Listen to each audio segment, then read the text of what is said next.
Happy Friday. Welcome to Send It In, presented by BetMGM here on the BetMGM network. We got a great show for you guys today to wrap up the week. Our guy Shane Jackson going to join us for his regular Friday spot. Going to go over the NBA. Obviously, we had some big news yesterday with Wemby. Going to get Shane's thoughts on that and how it impacts the betting market. Also dive into some thoughts on the second half of the NBA season. We got a couple of great games in college hoops tonight. We got a great slate tomorrow. We're going to look at some of the lines available and some of our thoughts that we have on tomorrow's college basketball slate. We will also continue our NL East previews. Yesterday we looked at the New York Mets. Today we dive in to the Philadelphia Phillies. Matt Horner, who's been on a tear in college basketball, going to join us as well later on in the show during Lions Day and get some of his thoughts. And then we'll wrap everything up with our favorite plays of the day. As always, any questions, any comments, any bets that you guys have for us, check us out at the BetMGM Network. You can watch the show on X,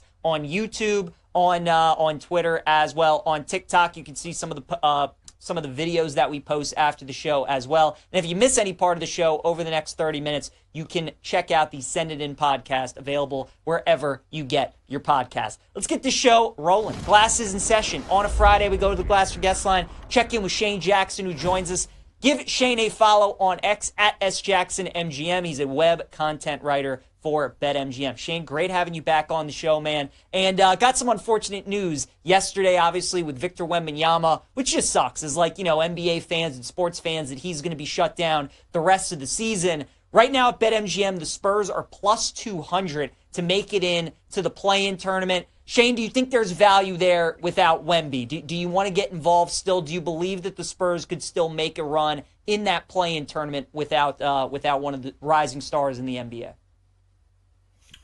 I don't think they can make a run to the play-in tournament without Wemby. To be honest, I'm not sure I believed in this team totally to make the play-in tournament with Wemby. But right now, Duncan Three's model gives them about 11% chance of making the play-in tournament. 8% of that is number 10 seed at best, so that's your best case scenario. I think it's more likely they lean into the tank in the coming weeks. Maybe we get a shutdown of De'Aaron Fox down the stretch, and that seems more likely to me than a play-in tournament. And honestly, it might be better for their long-term outlook, assuming Wemby is able to come back and be fully healthy next year. What do you think of the Rookie of the Year race now with Stephon Castle likely sliding into maybe that number 2 role? So obviously Wemby's going to be out for the year. De'Aaron Fox is going to be the top guy. Stephon Castle's kind of emerged at number 2. He's now minus 190 to win Rookie of the Year in the NBA. Do you feel like it's his award to lose at this point? Yeah, I'm glad you started with this one because my initial instinct was to look at Defense Player of the Year market, and then this one is the one that became even more clear than Defense Player of the Year. I do think it's Stephon Castle's award to lose at this point. He went from plus odds to minus odds, and you're going to see his usage really ramp up in the next several weeks. He had about a 25% usage in that first game without Wemby last night. He's had a 30% usage in 4 of his previous 6 games. That role is increasing for him. That's why he's averaged about 17 points per game this month. So I expect it to be even bigger in the next several weeks, especially if the Spurs kind of lean into that youth movement and tank, as I was referring to earlier. So yeah, Stephon Castle deserving minus 190 favorite. This has been a very chaotic market, but it finally feels like it's very clear and it's his award to lose. You mentioned Defensive Player of the Year, Shane, and Wemby was the heavy favorite. He was going to win the award, but now that he's not eligible to do so because he didn't play enough games, now it opens it back up, and we got ourselves a wide-open race. Jaren Jackson Jr., minus 120 right now. Evan Mobley, minus 110. The stats are pretty comparable. Do you feel like you like one guy better than the other to win the Defensive Player of the Year, or maybe do you see value on somebody else down the board? I think both players are deserving favorites at this point based off what you said in their resume. If I had to lean one between the two, Jaren Jackson Jr. would be my pick. And that's mostly because voters really like repeat winners. I think there have been 10 players who have won multiple Defense Player of the Year awards, and him already have won one really gives him a leg up over Evan Mobley. However, voters also really like to reward the best defense in the league. And 11 of the previous 12 Defense Player of the Year winners have been on a team that ranked first or second in defensive rating. And this year, that isn't the Cavs or the Grizzlies. Cavs are 8th, and the Grizzlies are 7th in defense rating. The Thunder are the best defense team in the league. They're first by a wide margin, a historic margin. So I actually think this opens the door for someone on OKC to be recognized as a potential Defense Player of the Year. And personally, for me, I think that's Shai Gilgeous-Alexander, and I like his value the most at 30-1. He's second in the league in steals per game. Advanced metrics, he is a better defender than Lou Dort. And he's someone who got 7th in Defense Player of the Year voting last year. So voters have already recognized he's an elite defender. So I don't think he can win this award and the MVP. So maybe a parlay of SGA to win Defense Player of the Year and Jokic to win MVP is actually the better way to play it. But I'm very tempted by 31 odds on SGA here in the next several days because I think that is the player that I want to target down the stretch for Defense Player of the Year. Ooh, very interesting. Yeah, if SGA doesn't win MVP, this might be the market to look at him for some value. Shane, let's talk about the second half of the NBA, right? We've already had some games underway. We got another good slate coming up later on tonight. Who's a team that you think people should keep an eye out for in the second half of the season that you think could play some good basketball here over the next couple months? Yeah, I think the Minnesota Timberwolves are coming. Right now, they're 7th in the West at the top of the play-in tournament picture, but I could see them climbing out of the play-in altogether. This is a team that has the 4th easiest schedule down the stretch in terms of opponent net rating, so they are going to get favorable opponents down the stretch. And this is really the time that they were supposed to hit their stride. I mean, they had a lot of roster changes from a team that made the Western Conference Finals last year, and so I think there were some natural growing pains. But post-break, I mean, this is a chance for them to hit their stride. There's some real upside in the way they play offensively. They're 5th in three-point frequency. So I think they're going to climb out of the play-in tournament picture, and they're going to be a real threat in the Western Conference playoffs come summertime. The Denver Nuggets are a team, Shane, that really interests me just because of the price at plus 550. They've won 9 games in a row. I get Oklahoma City's the team to beat, but they haven't been there yet. You know, this group hasn't been to a Western Conference final. They haven't won a championship yet. Just at the price and the way that Denver's playing as of late, do you think plus 550 that they could be worth a bet to win the Western Conference? Yeah, anytime you have the best player in the world, you definitely have a chance of reaching the NBA Finals. I think the Nuggets were my pick to win the NBA Finals before the season, so I certainly still believe in their upside as well and to win the West. So I'm on the same page with you. It's not really about this 9-game win streak against inferior opponents either. I mean, this is a team that has been one of the best teams in basketball for the last 3 years. And if it had not been for a collapse against the Timberwolves, who I referred to earlier, in Game 7 at home, I mean, this team might have won the West last year and maybe gone back-to-back. So I definitely think there's value in the Nuggets at this point. And as long as they stay in that 2-3 seed line and avoid the Thunder to the Western Conference Finals, I mean, this is the team that I would pick to win the West if the playoffs started today. I like it. I'm with you, Shane. I would take the Nuggets as well. Like I mentioned, pretty good slate tonight in the association. Any bets that you like for today's slate? I like Cavaliers forward DeAndre Hunter over 13.5 points against the New York Knicks. I mentioned him in last week's show as a possible 6th Man of the Year candidate. His first game post-break didn't go as according to plan, but his line closed at 14.5, and he went 3 of 10 of shooting. So I think this is a discount based off poor shooting from last night. And there's a chance that we see an uptick in minutes and shot attempts. Cleveland is an 8.5-point favorite against the New York Knicks, so I think there's a chance he has a bigger role tonight, and better shooting gets him over 13.5 points. All right, very good. Shane, before we let you go, obviously you do a great job covering baseball as well. Spring training's really going to get into full swing here starting tomorrow. We're starting our NL East preview, and obviously a bunch of good teams in that division. The Braves, the Mets, the Phillies, all expected to win over 90 games. Who for you is the team to beat in that division this year? Who do you think wins the NL East? Yeah, that's the big question. If you have the answer for me, I'm glad to hear it. But right now, I think I would pick the Braves as plus 135 favorites to win the NL East, especially after they lost their division for the first time since 2017. Nobody dealt with as many injuries as the Braves did last year, and yet this team still won 89 games and made the playoffs. Atlanta was minus 270 to win the division this time last year. This is their best preseason price to win the NL East since 2020. I understand the race is going to be more competitive and probably come down to the very end. But to me, I think you would take the discounted price on the best team in the last several years to win this division. I like it, man. It's going to be a great race watching those 3 teams go at it all season long. No doubt about it. Shane Jackson, make sure you guys give him a follow on X at SJacksonMGM. Joins us each and every Friday here on Send It In, web content writer for BetMGM. Shane, have a great weekend, man. Always appreciate you stopping by. We'll talk again soon. Yeah, thanks for having me.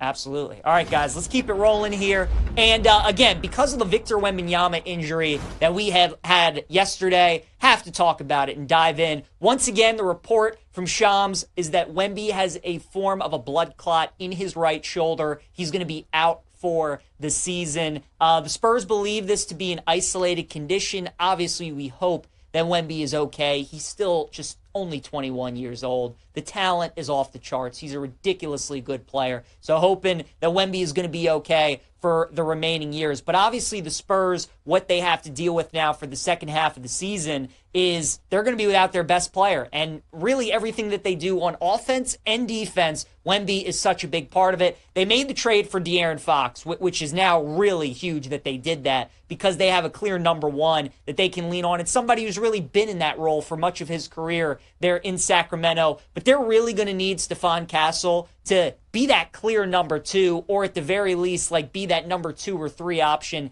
every single night. He is minus 190 right now on BetMGM to win Rookie of the Year. Even before the Wemby injury, that's the way that I was trending, was to go with Castle. I was expecting him to kind of have a big second half of the season. It felt like as the season got farther and farther along, Castle was starting to get more comfortable. And he's the kind of guy that entering the league, he was like a jump shot away. You watch him at UConn and what he was as a true freshman, one of the best perimeter defenders in the country, and he was so athletic, he was great around the rim, but you could tell he needed time to develop his outside shot and get a more consistent three-pointer. Well, even in his rookie season, I think he's shooting the ball a lot better than what most of us expected him to be in year one. So if he continues that, I mean, he's going to be a really good young player for the Spurs for many years to go along, hopefully Wemby and De'Aaron Fox as well. But I think he is the guy to win Rookie of the Year. Maybe he struggles here over the next week or so and there's a little bit of a dip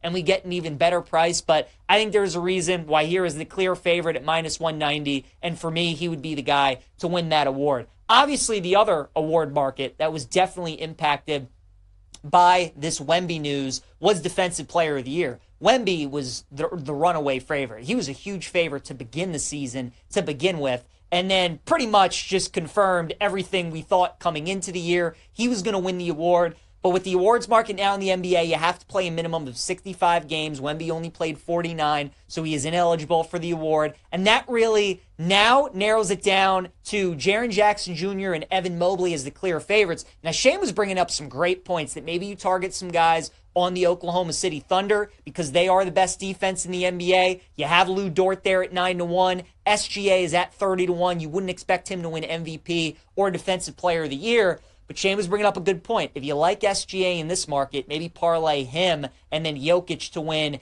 MVP. I do think it's going to come down to Jaren Jackson Jr., though, or Evan Mobley. And Shane is exactly right. In this market, voters love repeat winners. Dwight Howard won it 3 times in a row. Rudy Gobert's won it 4 times. Ben Wallace has won it 4 times. Dikembe Mutombo's won it a bunch. Kawhi Leonard won it back-to-back years. Usually you get repeat winners in this market, and I think voters are going to look with Wemby, who's still probably, if he stays healthy, he's going to be a multiple-time winner in this market, was going to win it this year, no question about it. Now that he's out of the equation, I think they're probably going to go back to what they normally do and vote for repeat guys, and they're probably going to look at Jaren Jackson Jr. Now, obviously, the Cavs and the Grizzlies are both having great years, but the stats for these guys are I mean, it's ridiculous how even they are. Jaren Jackson Jr., 6 rebounds, 1.6 blocks, 1.3 steals. Evan Mobley, 9.2 rebounds, 1.6 blocks, and 0.9 steals. So Mobley has the advantage in the rebounding. They're dead even in blocks and in steals per game. Jaren Jackson Jr. just a little ahead. But because he's already won it, I would give the nod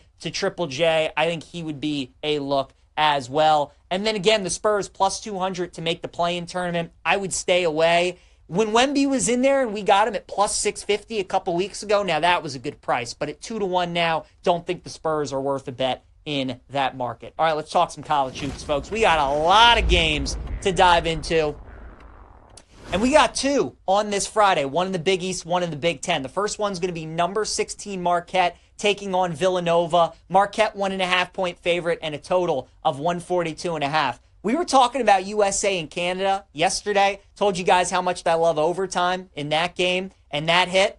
If you want a game maybe to go to overtime tonight or this weekend, I think this would be your candidate. We got another close spread at minus 1.5, and it feels like Villanova, whenever they go up against the top teams in the Big East in Philly, the spreads are always the same. St. John's game was 1.5. The Creighton game was 2.5. The UConn game is 1.5.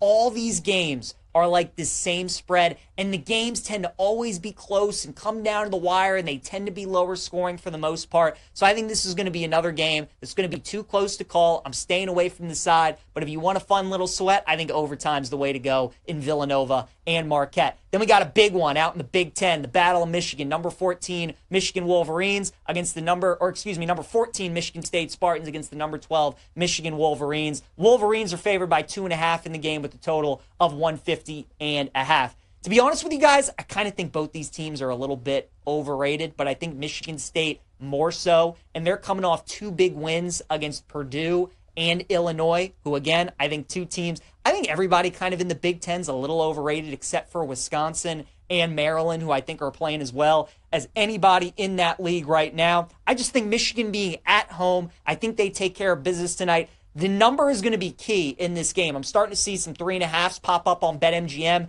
If you have a 3.5, I'd probably stay away, or maybe just bet Michigan in a money line parlay piece. But if you can get them under the possession at -2, -2.5, I think that's a good bet with Michigan. But I think they take care of business tonight at home. Then, starting tomorrow, another SEC battle. Number 6 Tennessee going up against number 7 Texas A&M.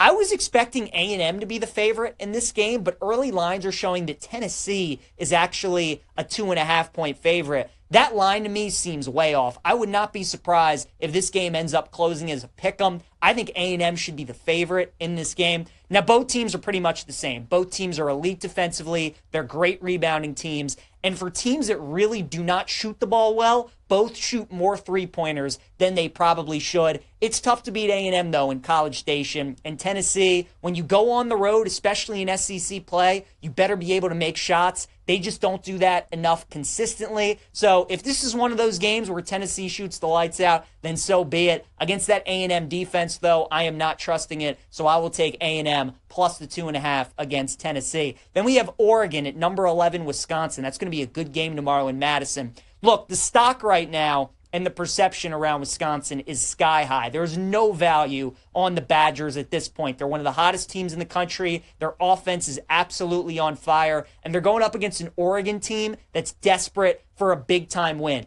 The Ducks are about an 8 seed right now. They're pretty comfortably in to March Madness if the season ended today.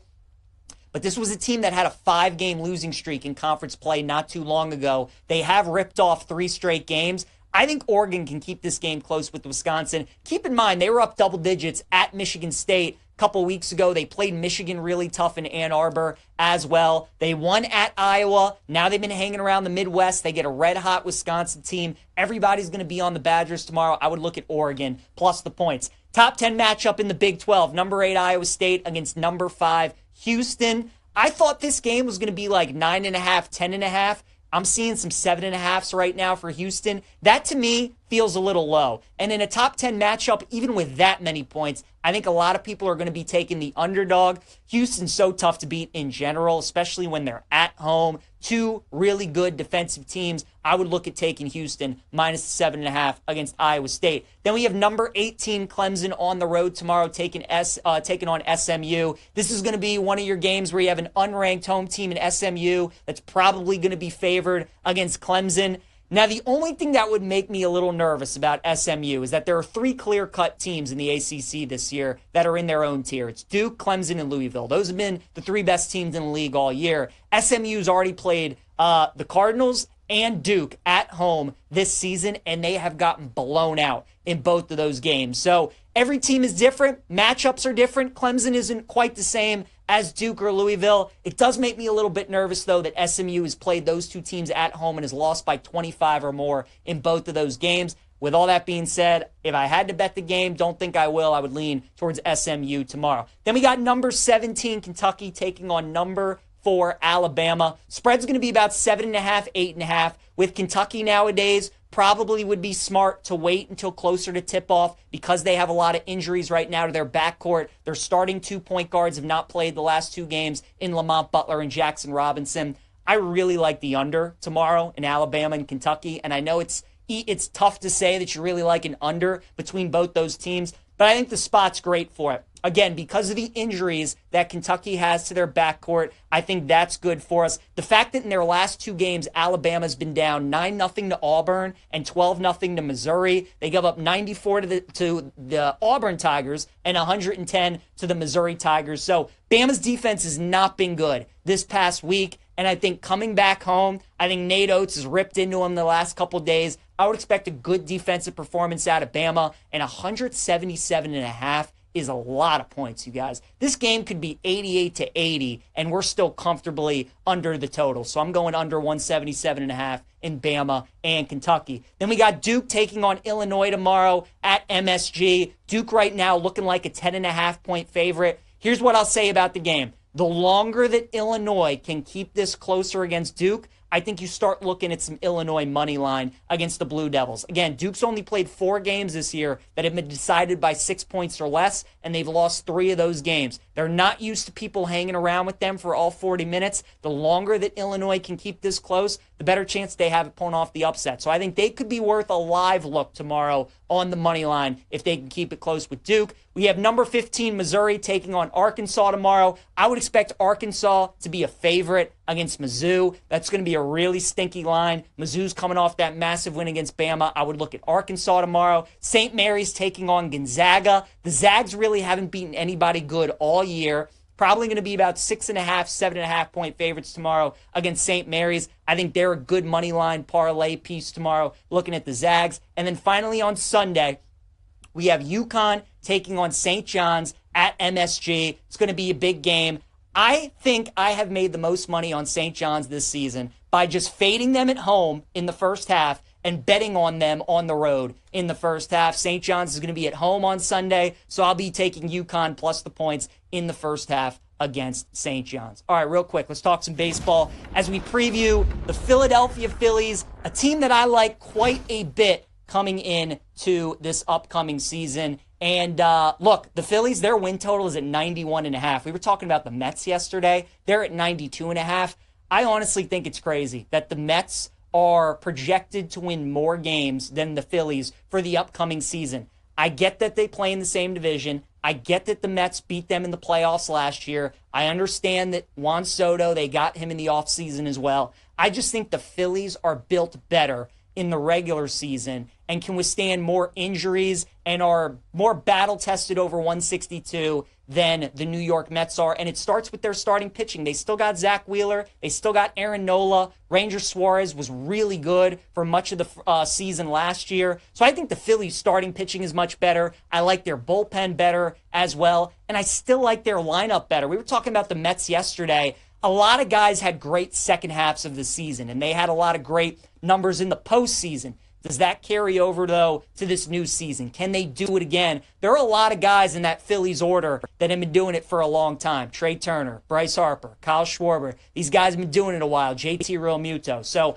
I like the makeup of this Phillies team. I think the National League right now, everybody's talking about the Dodgers. They're the reigning champs. They spend $1 bajillion. The Braves are having all these guys coming back from injury. The Mets were a great story last year, and they get the prized possession of the offseason. It just feels like there's so much talk about these other teams that we're all forgetting how good the Philadelphia Phillies are. So I think there's a lot of value on Philadelphia. I like their win total over 91.5 wins. I like them to win the National League at plus 650 this year. And I would also look at the winning division in the National League to come out of the NL East at plus 325, because I don't think the Dodgers are going to the World Series this year. I think it's going to be one of the teams out of the East. I think it's the Phillies. Certainly wouldn't shock me if it was the Braves. And if it ends up being the Mets, I don't think it will be. But if it is, then it is. But I think it's probably going to be the Braves or the Phillies. I like the Phillies better. So don't sleep on the Phils. A lot of people talking about all these other teams in the National League. Philly's going to be really good yet again in 2025. All right, let's go to the Lions Den. Check in with Matt Horner,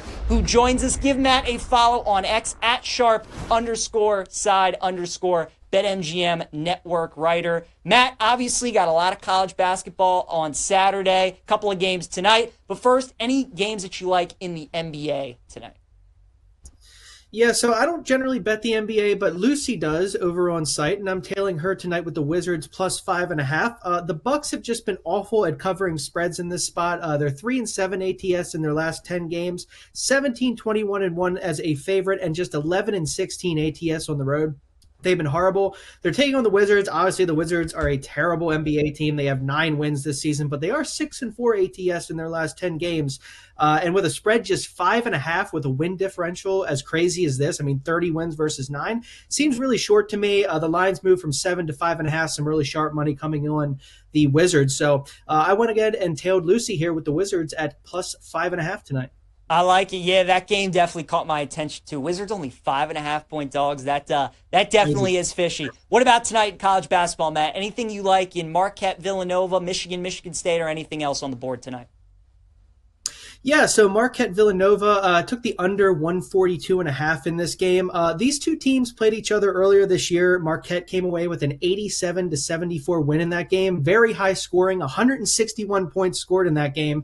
That's nearly 20 points higher than what we have here listed at 142.5. I think a lot of people are going to see that, and they're going to think maybe this could be a high-scoring game. I don't see it.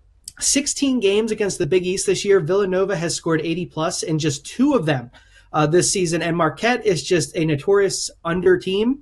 They are 2-8 to the under in their last 10 games, and overall this season, like I just said, they've just been an under team. So I like the under at 142.5 in the game. And another one tonight that's kind of like off the radar, Penn money line tonight against Dartmouth. The Quakers have lost 8 of their last 10 games overall. Just 6-16 overall this season. Dartmouth has won and covered in 4 straight games, and yet Penn is a favorite against Dartmouth. I think there's a reason for that. So give me Penn on the money line against Dartmouth. All right, very good. And then Matt obviously got a loaded slate tomorrow in college hoops. We have some of the lines that have dropped so far, so we got an idea of what some of these spreads could be. But about in a minute or so, what are some games that you have your eyes on for tomorrow? Yeah, so 2 of them caught my eye immediately. I took Texas A&M on the money line. I think you were just talking about this against Tennessee. Aggies are off that blowout loss to Mississippi State. They only scored 54 points. Tennessee's off that win against Vanderbilt. Just a classic bounce back spot for A&M here at home. I really like them, so I took Texas A&M on the money line. And a really, really funny spread. Oklahoma on the money line against Mississippi State. The Sooners are 3-7 in their last 10 games. They've lost 5 straight and have failed to cover in every single one of them. They've just been playing a terrible brand of basketball, and they're a pick'em with that Mississippi State team that's coming off a huge blowout win over a top 10 team. That's crazy to me. So give me Oklahoma here on the money line against Mississippi State. Yeah, that certainly is going to be an interesting one. Again, I think that Arkansas-Missouri game, too, could be an interesting one tomorrow, so keep an eye out for that. Matt Horner joining us here on Send It In. Give Matt a follow on X at @sharp_side_BetMGM. Network writer, been killing it in college basketball. Matt, good luck to you tonight and over the weekend, sir. We'll talk again next week. Sure thing. Thanks, BJ. You got it. All right, guys, let's wrap up the show. Wrap up the week here on Send It In. I'm going to be on You Better You Bet at 3 p.m. Eastern Time with Femi, so make sure you guys check us out there from 3 to 7. But my favorite plays for the day. My prop lock is going to be the Phillies over 91.5 wins. Guys, I like the Phillies this season, man. I just think we're all undervaluing them. All the attention that the Mets are getting, and the Dodgers, and the Braves. Phillies were a really good baseball team last year, and they essentially have all those dudes coming back, and they're probably pissed with the way that the season ended against the Mets, so I like the Phillies over 91.5 wins. Dog of the day is going to be Loyola Chicago tonight, plus 1.5 against Dayton. I like Loyola as a home dog in this game. I think they're going to win it outright, so I like Loyola Chicago plus the 1.5. And then give me Michigan tonight, minus 2.5. Against Michigan State. Should be a really good game in the Big Ten. Should be a great atmosphere tonight at the Chrysler Center in Ann Arbor. I just think Michigan's the better team. They've been playing a lot of teams tight in league play. So if you just want to bet Michigan money line, I totally understand. But I think anything under 3, a good bet with Michigan tonight, laying them minus the 2.5. Once again, Phillies over 91.5 wins going to be our prop lock. Loyola Chicago plus 1.5 against Dayton's our dog of the day. Give me Michigan minus 2.5 against Michigan State. Thanks again to Shane Jackson, Matt Horner for joining me today on the show. I'll see you guys on Wmeby at 3 p.m. Eastern Time. And if I don't see you there, have a great rest of your weekend. I'll see you on Monday.